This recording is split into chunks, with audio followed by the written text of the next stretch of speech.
Bueno, le vamos a dar la bienvenida a Ana Luisa Dosso, licenciada en Historia, egresada de la Universidad Nacional del Sur, doctora en Historia, egresada de la Universidad Nacional de La Plata, tiene un postítulo en Formación Pedagógica para el nivel superior en el que es docente.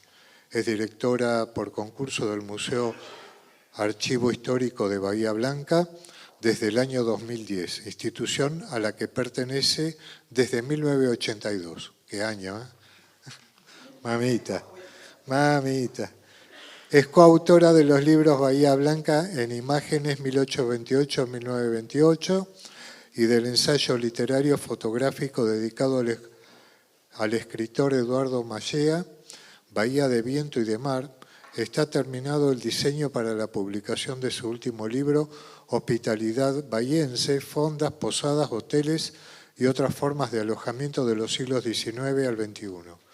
Una de las principales tareas a nivel público ha sido la gestión del traslado del Museo Histórico desde su primera sede en el subsuelo del Teatro Municipal hasta el ex Hotel de los Inmigrantes en la calle Saavedra 951, donde se reinauguró el 11 de abril de 2014, convirtiéndose en una refundación del museo. Un aplauso, señor.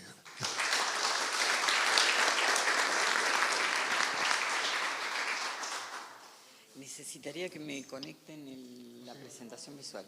Ah, está bien.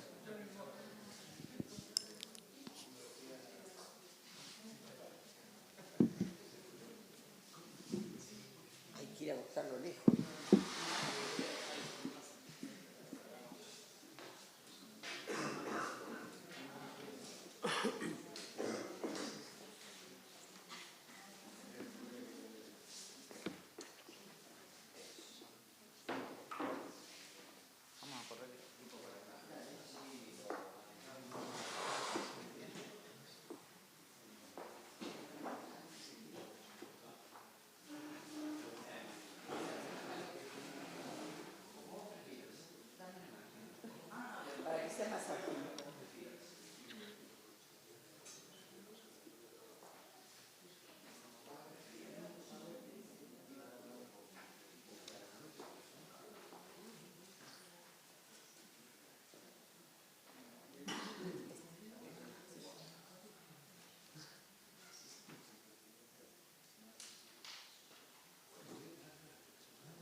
Tengo que hablar con mi teléfono.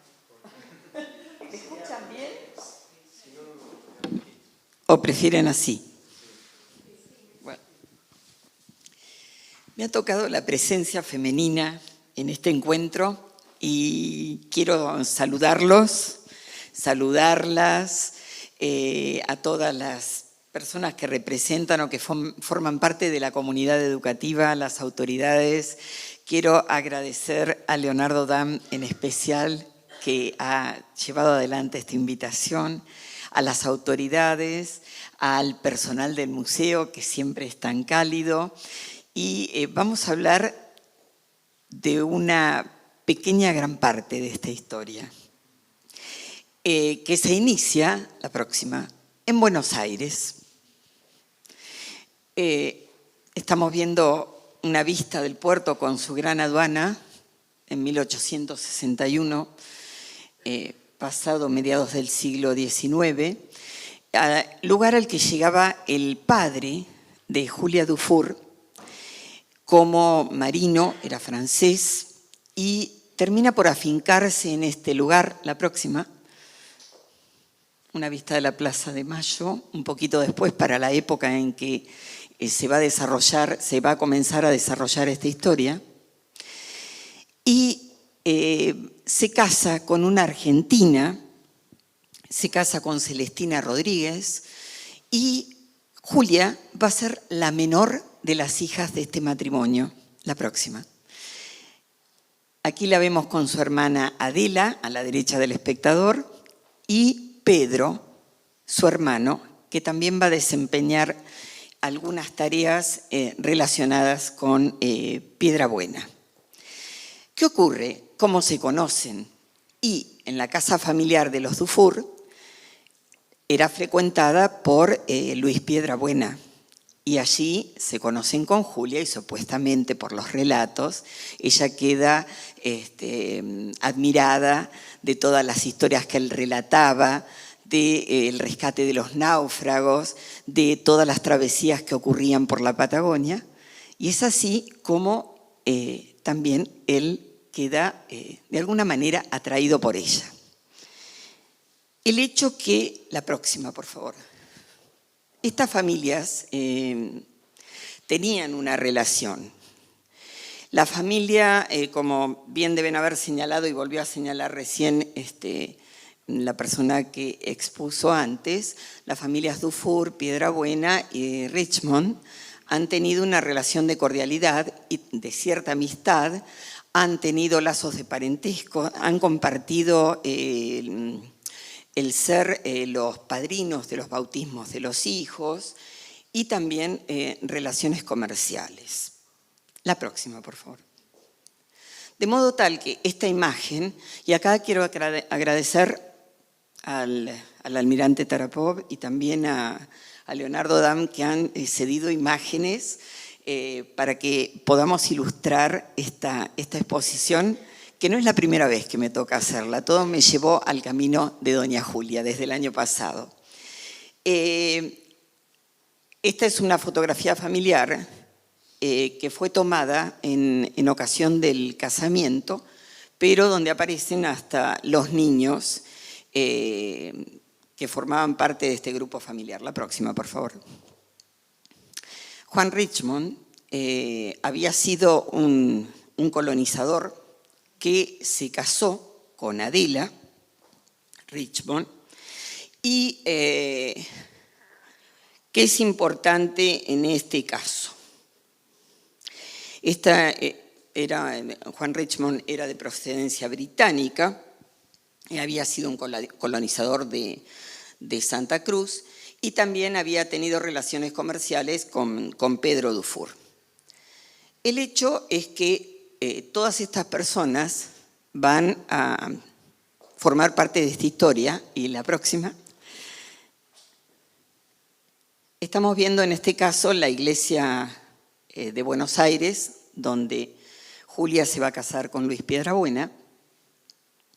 En realidad estamos viendo una imagen de la Catedral del Norte y luego la de Nuestra Señora de la Merced, que posteriormente va a sufrir reformas, pero esta iglesia se va a incendiar en el año 1955 y de manera fortuita se salva el libro que registraba el matrimonio de ellos dos. La próxima, por favor. Estas son fotografías de matrimonio, bien típicas de la época, con el hombre o la mujer sentada y el otro cónyuge de pie. Podemos inferir también el estilo de la indumentaria de la época, con miriñaque, con corset, o sea, una arquitectura del vestido muy típica de mediados del siglo XIX.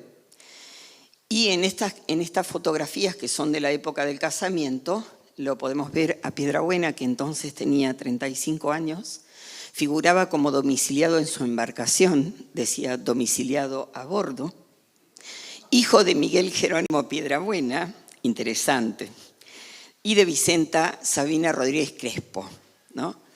En realidad es curioso, pero es también interesante este dato.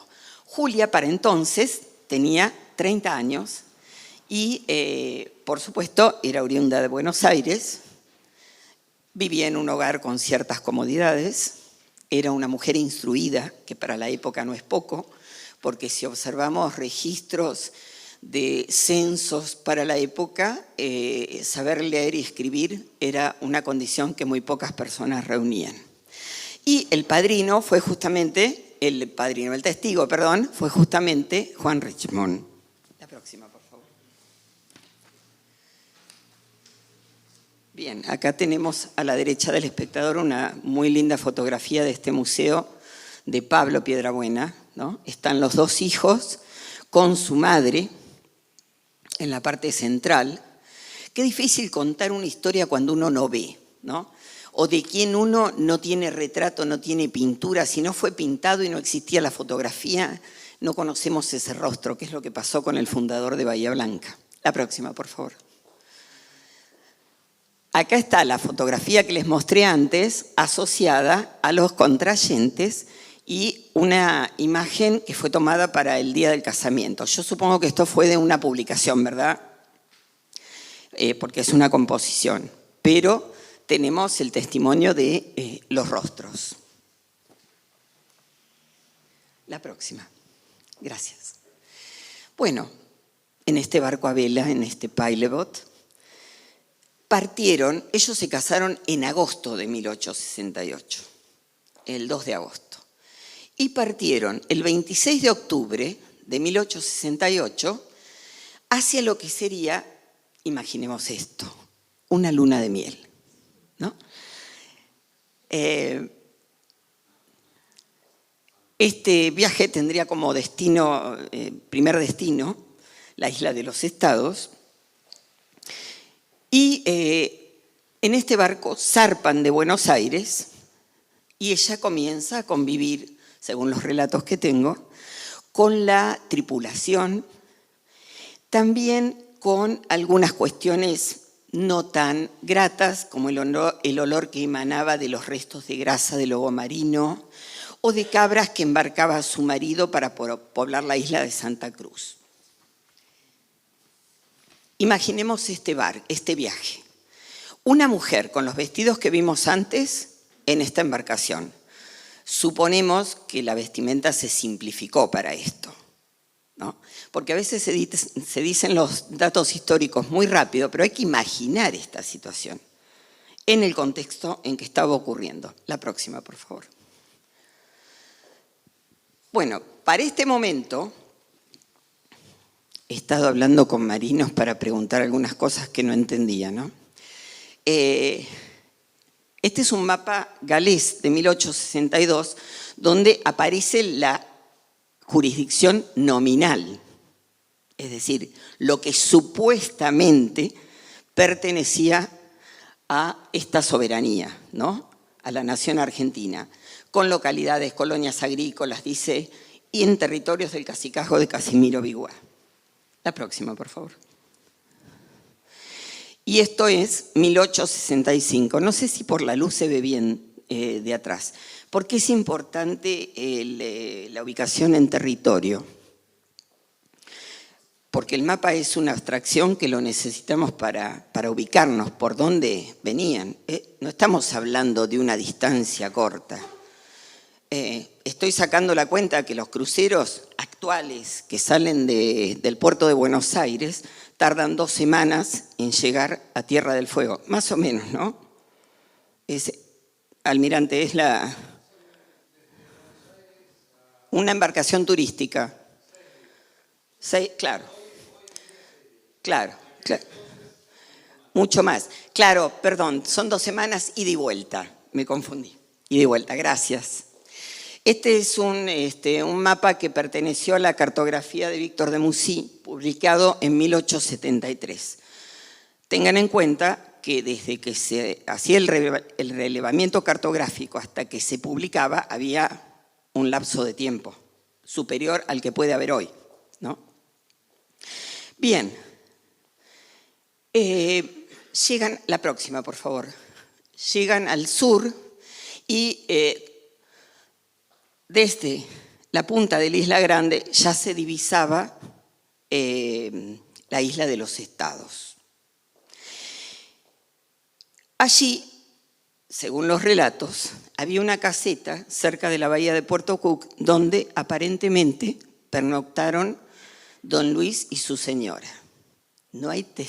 Dicen que no hay testimonios de qué pasó en ese lugar, pero supuestamente él emprendió con ella lo que hoy podríamos denominar una navegación turística, donde le iba mostrando el paisaje, le iba mostrando los animales que habitaban las costas y todo este tema. Pero él no era la primera vez que llegaba ahí. Parece que desde 1847 ya frecuentaba la isla y por eso había construido un reducto que servía de resguardo a los náufragos y a todos los que estaban de paso por esta zona del mar.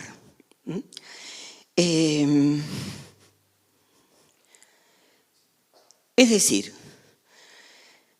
seguimos en un contexto en el que él, con sus propios medios, trataba de ayudar, o sea, realizaba tareas humanitarias para socorrer a náufragos de distintas nacionalidades. Estamos hablando de algo que para ustedes puede ser más cotidiano que en otros lugares, pero la acción de Piedrabuena en la Patagonia no es muy conocida. No crean que esto es así, no lo es.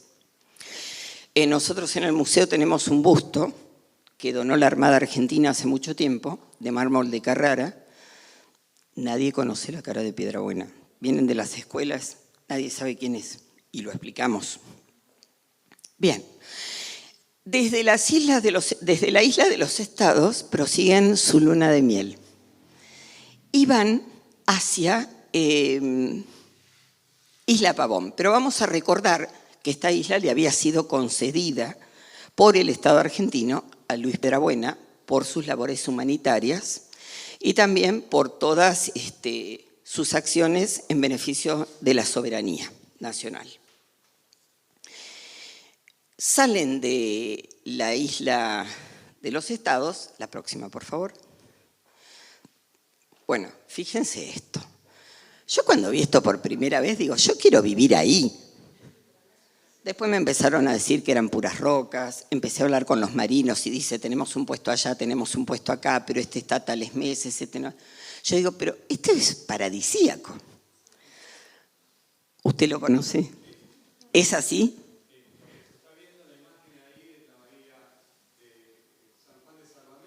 Ahí está el faro. Claro, y ese es el faro que sería el faro de Verne. Claro. Se habla del faro del fin del mundo. Si vamos al mapa anterior, un segundo. Volvemos la anterior, por favor. Bueno, eso es Puerto Cook, Bahía Cook. Claro. Que era donde usted mencionaba. Sí. San Juan de Salvamento está ahí. Claro. Okay. Y donde hoy hablamos en la mañana, que se encontró, se destruyó, digamos, la espora, es Bahía Franklin, que está acá.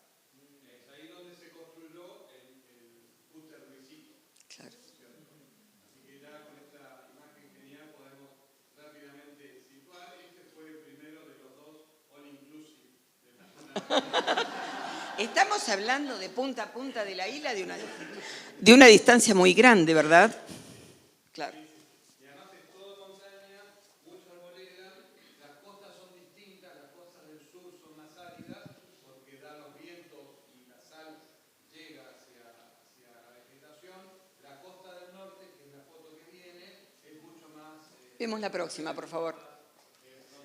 Claro. Ese faro fue reconstruido, no es el auténtico. Es de fines del siglo XIX, 1883, algo así. Claro, igual ahora fue reconstruido, hay una reproducción en el Museo de la Prisión de Ushuaia. Claro. Y en Puerto Cook funcionó una prisión, que es la que después se traslada a Tierra del Fuego, y existía ahí una casa donde se ven los cimientos, y hoy en día también hay un cementerio.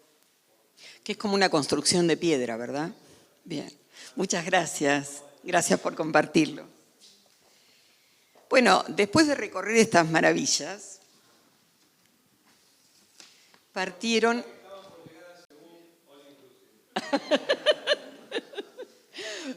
Vemos la próxima, por favor. Llegaron a este lugar. Es decir, remontaron el río Santa Cruz y llegaron a Isla Pavón, frente a la cual había un establecimiento comercial, digamos, una salina en la que se extraía cloruro de sodio que se llevaba a las Malvinas. Yo supongo, he conectado cosas con otras circunstancias, pero yo supongo que sería para el mantenimiento de las carnes, porque esto se debe corresponder con la industria frigorífica que es posterior. Así que yo creo que era para el mantenimiento era importante el mantenimiento de la alimentación. En esta isla permaneció mucho tiempo, aparentemente 20 años, el hermano de Julia, con una explotación, digamos, agropecuaria, pero centrada en el ganado ovino, también caballos, también vacunos, y fue el primero en dedicarse a esta actividad en este lugar. Esta isla también le había sido cedida a Luis Piedrabuena. Allí concurrían los indios del lugar a efectuar trueque. Todo un comercio que se manejaba por medio de la embarcación espora, y esto era parte de lo que se le había encomendado a Piedrabuena, de recorrer y de confirmar esta comunicación en todos estos lugares. Era como una especie de factoría comercial, pero también el lugar de residencia de él y sus parientes, además del personal que estaba en ese lugar. Era escala portuaria de todos los barcos pesqueros que circulaban por el mar argentino y lugar de paso y estadía de las caravanas o navíos que salían del puerto chileno de Punta Arenas y viceversa y volvían de las Malvinas. Los indios pagaban con plumas de avestruz, con pieles de guanaco, que la embarcación espora llevaba a la capital. Bien, vemos la próxima. Acá está la salina. Era un establecimiento muy precario, pero servía a estos fines. La próxima, por favor. Esta es una vista satelital de Isla Pavón. Los historiadores siempre necesitamos los mapas. Los mapas y las fotos para ver, para visualizar el espacio, ¿no? La próxima. Ahí está la isla. Estas son imágenes actuales, ¿no? La vista satelital y esta. Y aquí permaneció doña Julia aproximadamente 2 meses con su marido, como parte de la luna de miel. Y este asentamiento, como les dije, data de mucho tiempo atrás. Y al llegar, Julia se encontró con los marineros y con los colonos y con los indios que estaban habitando en ese momento. Entonces, ella se ve sorprendida por el recibimiento de los pobladores.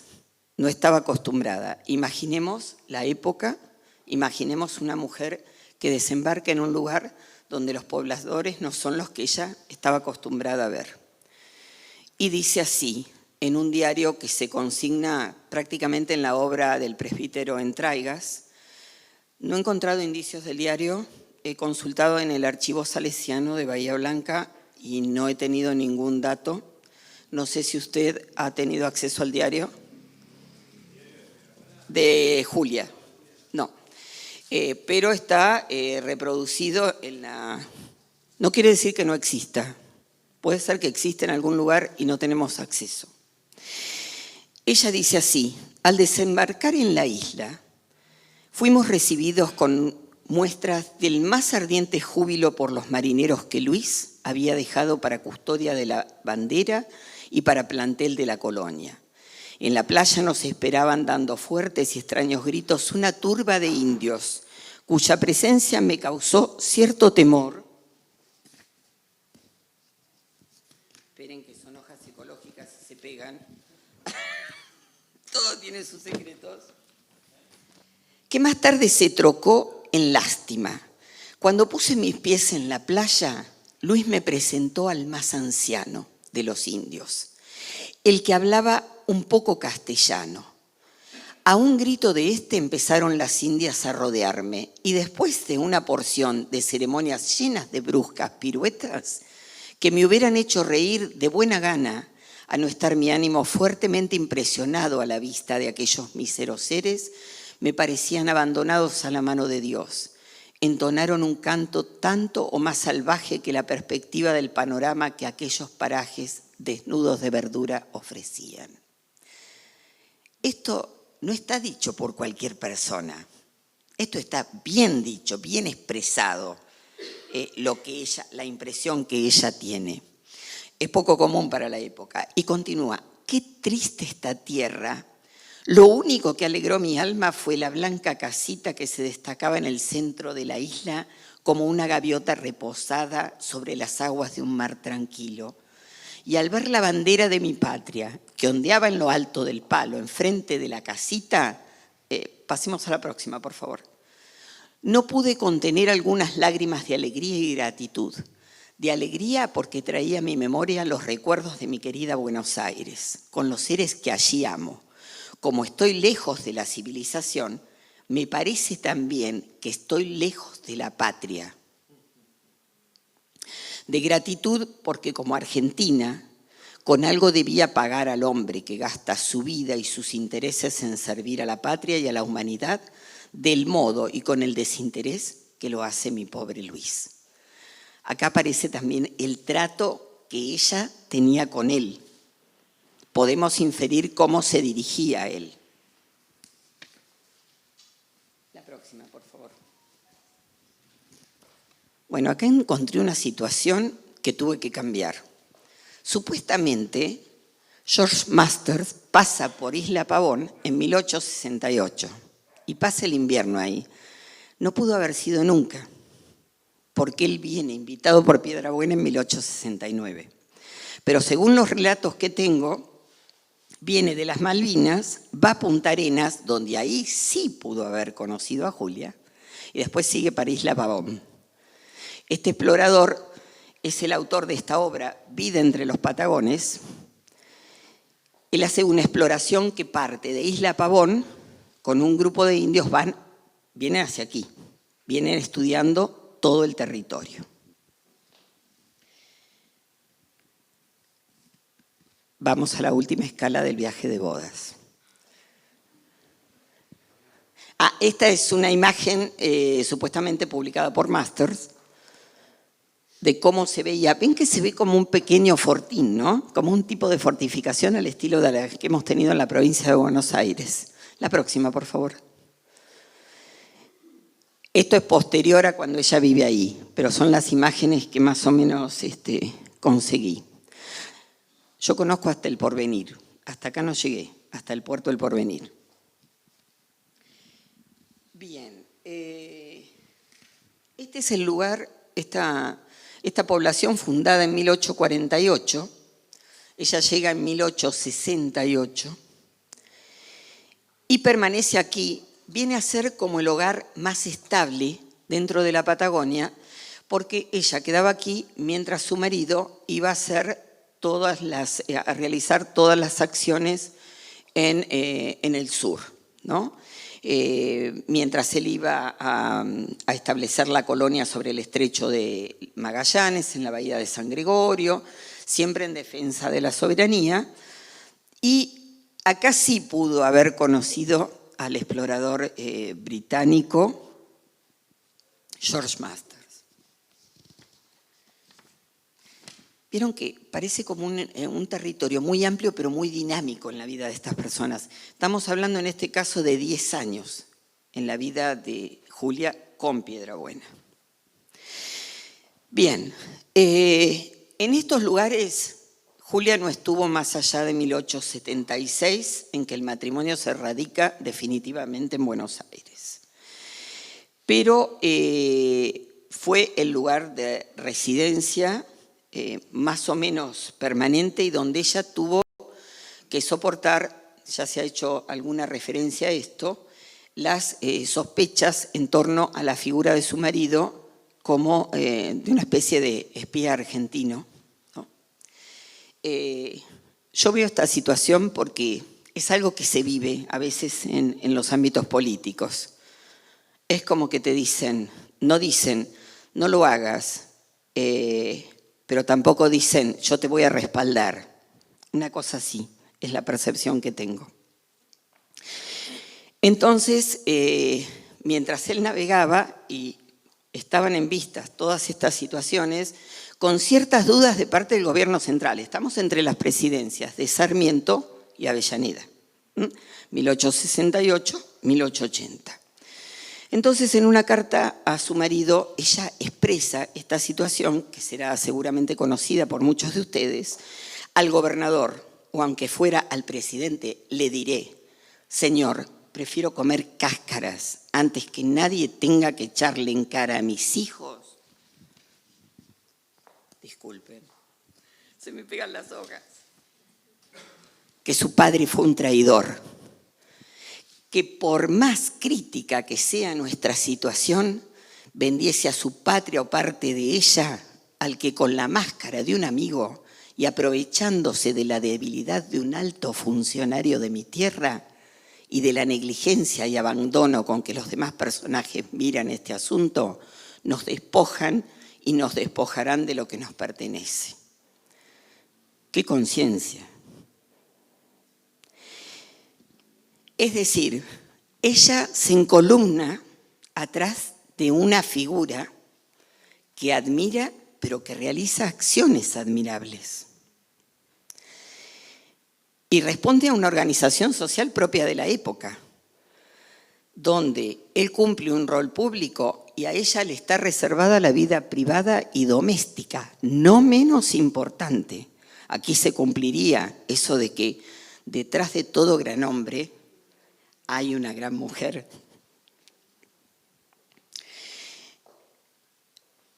Todo esto sucedía mientras Piedrabuena estaba navegando por los mares del sur en toda la infinidad de lugares que ya les deben haber contado. Vamos a las cartas de Julia. La próxima, por favor. Otra vista de Punta Arenas. Esto es de fines del siglo XIX. La próxima. Bueno, la ubicación de Punta Arenas, yo hasta acá conozco. La ubicación de Punta Arenas en el sur. Qué interesante es el territorio. Es muy lindo viajar por la Patagonia. Si no lo han hecho, es un gran desafío. La próxima, por favor. Las cartas de Julia.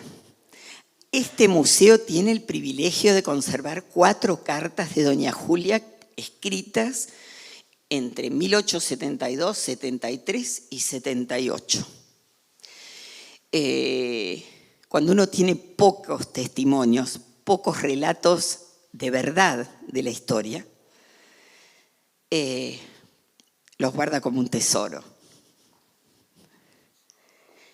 En estas cartas se habla de la vida cotidiana, pero también de la miseria, del hambre, del clima y del dinero. Hablan de los bolivianos o medallas, la moneda. ¿Qué pasaba? Entre la Revolución de Mayo y 1880 no hubo una unidad monetaria. Eso es posterior. Entonces circulaba dinero procedente de Chile, de Perú, de Bolivia, pesos en oro, y encima los valores se modificaban de una provincia a otra, de un lugar a otro. De manera tal que las cartas testimonian hasta esta situación. Vemos la próxima.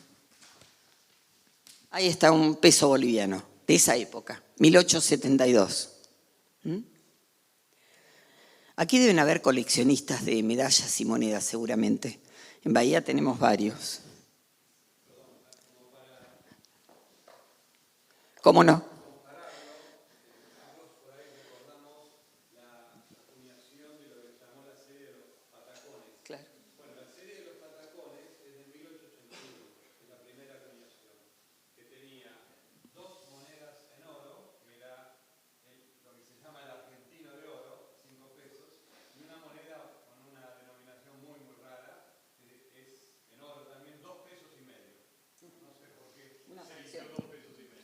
Y después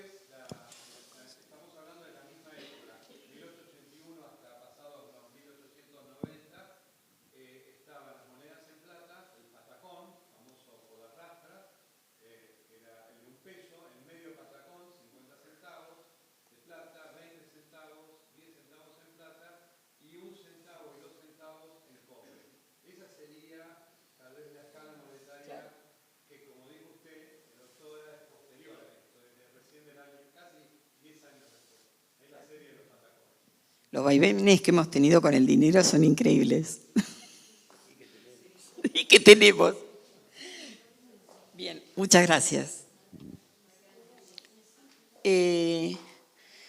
Venimos viendo que toda la información de ella se halla en correlato o como un correlato de las acciones del marido. Pero no sin protagonismo, ¿eh? Era una mujer que opinaba y actuaba también.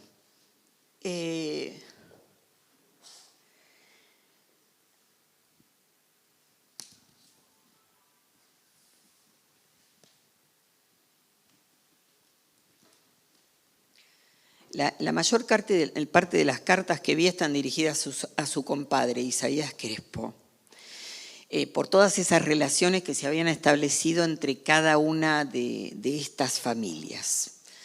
Vamos a la próxima, por favor. Y llegamos aquí. La gente no sabe que esta población es de la época del virreinato. Cuando nosotros contamos esto en Bahía Blanca, dicen, ¿qué? Bueno, y no es menor el dato de toda la relación del comercio marítimo que existía entre Buenos Aires, Bahía Blanca y Patagones. En el archivo nosotros tenemos las guías de removido, los permisos de embarque, pueden verse cuáles eran las cargas. Por lo general eran insumos para la subsistencia, ¿no? Todo el comercio marítimo, principalmente marítimo, es hasta la llegada del ferrocarril en Bahía Blanca en 1884 y bueno, acá esta parte de la región tuvo un desarrollo posterior, pero siempre fue principalmente marítimo. Después los puertos se convierten en terminales ferroviarias con las empresas inglesa, francesa. Lo digo rápido para no aburrirlos, eso porque es otro tema. De Punta Arenas se vienen a Patagones porque Julia estaba encinta, estaba embarazada, y nace su primera hija, que es Ana Vicenta, que la bautizan aquí en Patagones. Vemos la próxima, por favor. Bueno, aquí está la configuración del territorio en épocas del virreinato y todas las conexiones que tenemos con el Alto Perú. Desde el punto de vista educativo, hay que encontrar las herramientas, los medios, para que los estudiantes de todos los niveles y con adecuación a nivel comprendan cómo se va configurando el territorio, que es algo muy complejo y que es una abstracción que no a todas las edades se puede enseñar. La próxima, por favor. Aquí estamos con la familia. Ana Vicenta fue la primera, ¿no? 1869. Fíjense, el año del primer censo nacional.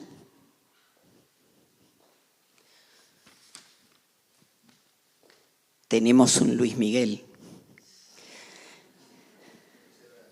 Un Luis Miguel que nace en Punta Arenas en 1871, esto no me lo iba a acordar todo, y recordemos que en 1875-76 ya el matrimonio se establece en Buenos Aires, es decir, que los demás hijos, María Celestina no lo tengo claro, pero Julia Elvira y Luis nacen en Buenos Aires. Julia tuvo entonces 2 hijos y 3 hijas.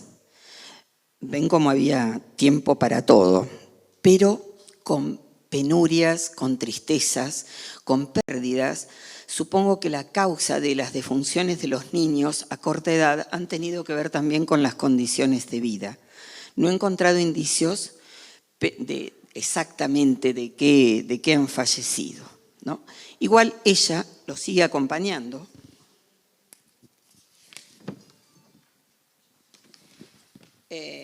En estos 8, 10 años de una vida muy dura, donde él, como bien dijeron antes que yo, él queda abatido por las situaciones de los naufragios, la soledad en la que iba llevando adelante sus planes, sus expectativas, con su propia iniciativa. Y Esto provoca en él como un estado de depresión, en el que ella también lo acompaña.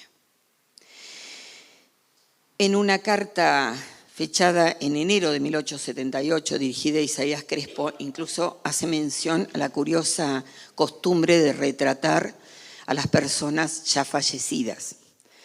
Esto era una práctica muy habitual en el siglo XIX, ¿no? En los museos en Buenos Aires están registrados incluso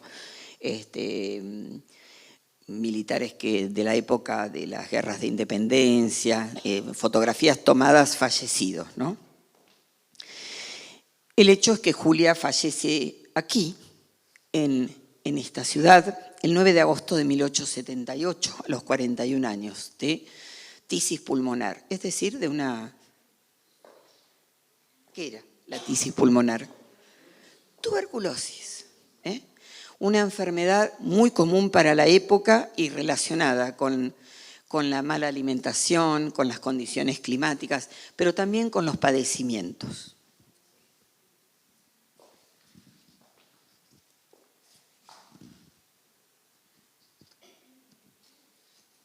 Bueno.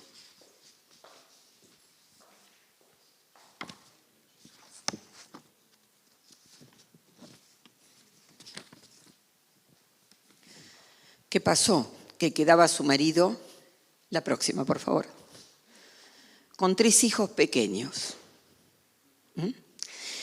Quedaba con María Celestina, con Ana, que era la más grande, María Celestina, de 5 años, y el segundo niño, que también se llamó Luis, de 2 años y pocos días.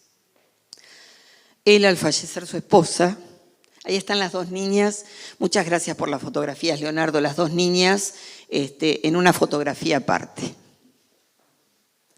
Es muy importante también para el estudio de la vestimenta esto. Él hace su testamento y fallece, como ustedes saben, en 1883 a los 50 años. Pero lo que él había tratado de lograr se concreta más o menos para 1879. Es decir, asegurar los territorios que él había defendido. Hasta ese momento no se había conformado la gobernación de la Patagonia. La próxima, por favor. Esta es Ana Piedrabuena, la mayor de las hijas que quedaban en el momento que Julia fallece, que se casa con Diego Turner, un inglés de Banfield.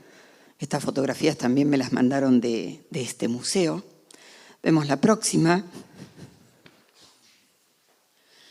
en la que está Ana con su hijo. Estos tesoros son de acá, ¿eh? La próxima, por favor.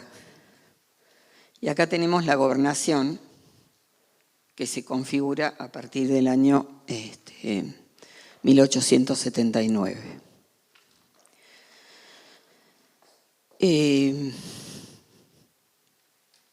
No podemos dejar de decir que fue una precursora.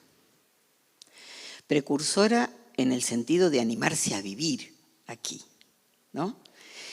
De dejar sus comodidades para emprender otro tipo de vida.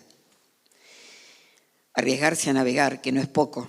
La navegación no es para cualquiera, y menos en un barquito de estos. Una mujer que deja testimonio de lo que hace en sus cartas y en su diario. Y las cartas que pertenecen a una época donde la patria se apuntalaba desde el hogar. Y pregunto, en este encuentro con docentes y reflexionando acerca del concepto de hogar y de patria, que es lo mismo. La patria es el gran hogar. ¿Es posible pensar que podría continuar siendo así? Valorizando la educación familiar, apuntalando los valores atemporales que fortalecerán a los individuos en sus vidas? Porque hoy pareciera que no hay valores atemporales. Y sí los hay. Que no los llevemos a la práctica es otra cosa. La educación para vivir en sociedad es uno de ellos.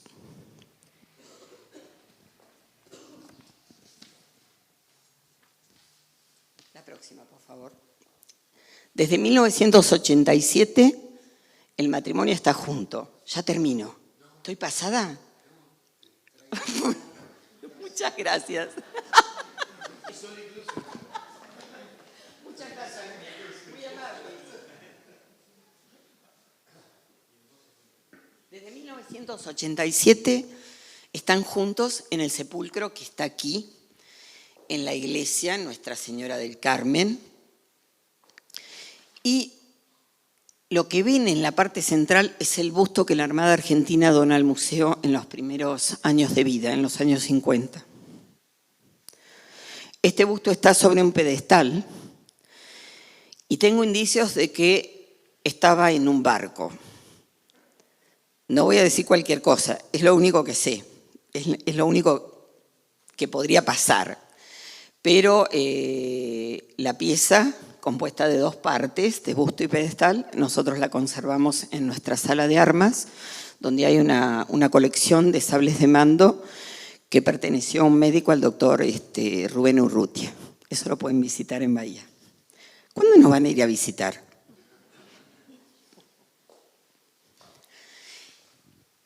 En la provincia de Santa Cruz hay una localidad y hay una estación ferroviaria que llevan el nombre de Julia. Y en Bahía Blanca, vemos la próxima, por favor, reciben el nombre de Piedrabuena, un barrio, una calle, una plaza, una escuela secundaria, una escuela primaria, la próxima, por favor, la central termoeléctrica, y recientemente, desde el museo hicimos el año pasado una propuesta, porque el Museo Histórico informa sobre los nombres de calles y también sugiere. E hicimos la siguiente propuesta a los señores concejales de asignar el nombre de Julia Dufour a una calle y a otra Isla Pavón.